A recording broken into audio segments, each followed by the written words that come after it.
Member for Oak Bay Gordon Head.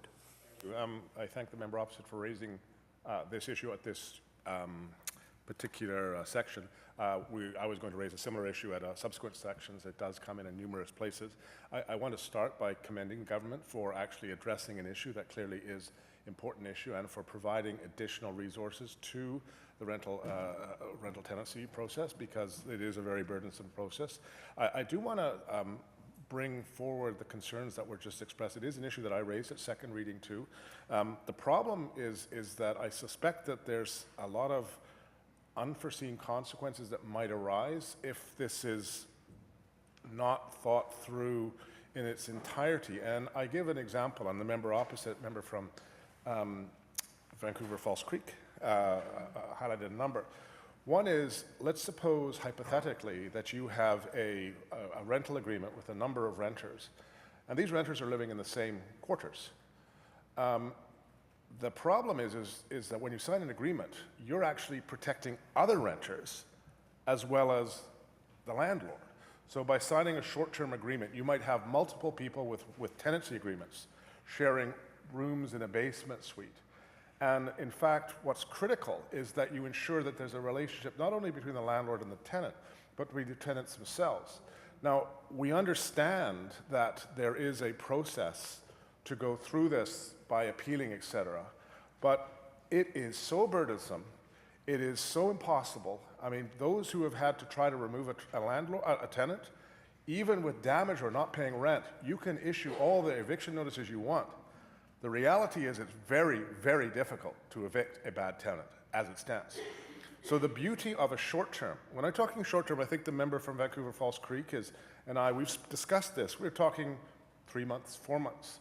What we're thinking here is that you're giving a short-term contract, and this would be all done in a regulatory fashion, obviously, a short-term contract which would allow for renewal, but no increase in rent attached to the unit.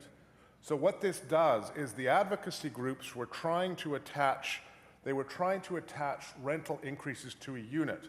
That obviously is not going to work for a variety of reasons. However, you could take what they're suggesting for a short-term lease of 3 months, and say that the rent cannot increase if the tenancy is a fixed-term lease for 3 months, then in fact the rent increase is attached to the unit.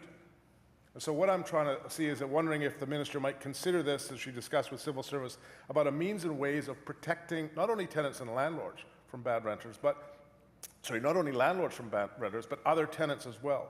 By having pick a number, say 3 months, you will allow 3 months fixed-term leases, but there can be no rent increase if a lease is terminated after 3 months. The lease must remain fixed. The rent must remain fixed at the previous value.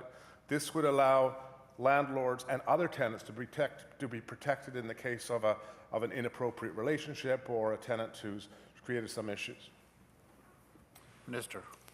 Thank you, Mr. Chair. So, so part of what I'm hearing actually makes things more unstable for renters in terms of this idea that unless they're on their best behavior and no one complains about them, then they don't know for 3 months whether or not they actually will have a place to live after 90 days. And that creates more instability and I think more terror for the 1.5 million renters in British Columbia.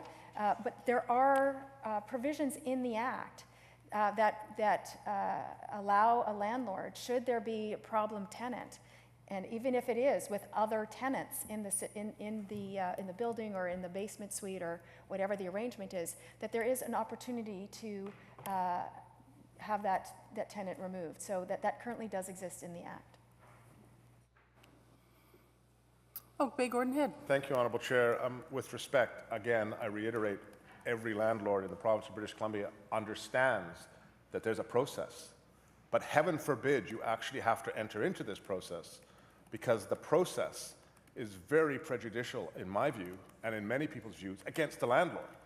So you can have tenants there not paying rents for months. Try to get a tenant out if they haven't paid rent for 3 months. You can get the sheriffs involved. It's very, very difficult, even with the existing rules, because of the lack of teeth to those rules, in a manner that actually allows the landlord to evict those bad tenants. So I appreciate, again, the potential for uncertainty, but the reality is, I would argue, there wouldn't be uncertainty, because right now, landlords are using such clauses for short-term reasons, and they're using it for precisely the reasons articulated by the member from Vancouver Falls Creek. It's just to test rental situations. The single most important thing for a landlord is to ensure they get a tenant who will be there for a long term. Every landlord wants to get the tenant who will never move out, because when they get such a tenant, they're not painting the walls again, they're not replacing this, they've got a stable tenant.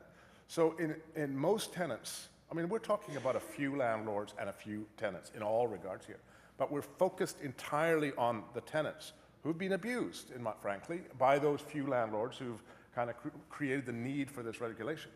But I worry if we're not thinking about those few bad tenants as well and protecting landlords, we could create troubles down the road. So I'm not going to belabor this because we're going back and forth, but I urge the minister with her staff to seriously reflect upon the comments made by the member from Vancouver Falls Creek, as well as these comments, as you move forward to ensure that good landlords are protected not just by having to go through this abyss of a process to evict bad tenants, but are supported to actually to support it as well, because there is a danger here. And in having discussed had a long conversation with the various associations, one particular association involved in landlords, there's a lot of concern in the province of British Columbia about this from landlords, from good landlords. Forget the bad landlords, from good landlords, and that's why I urge caution.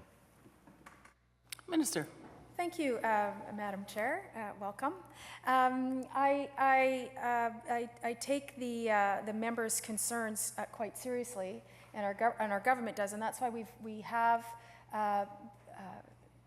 increased funding to the residential tenancy branch significantly, with an additional $7 million over the next few years. And we are developing a compliance unit because that will deal with challenging tenants and challenging landlords, and make sure that that is addressed, because we have heard that landlords need some teeth for the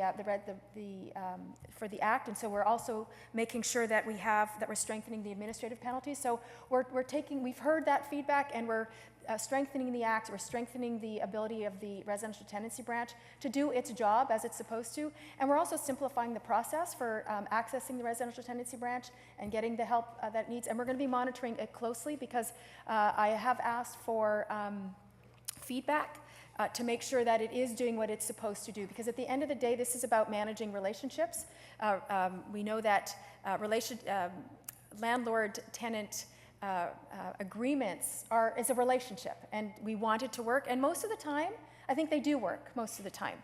And when things do go sideways, it's important to have sort of an outside body that can help either manage that relationship or help to dissolve the relationship. And the Act has in it ways in which times at which you can dissolve that relationship, and making sure that we have a robust residential tenancy branch that has the capacity to thanks for the entertainment.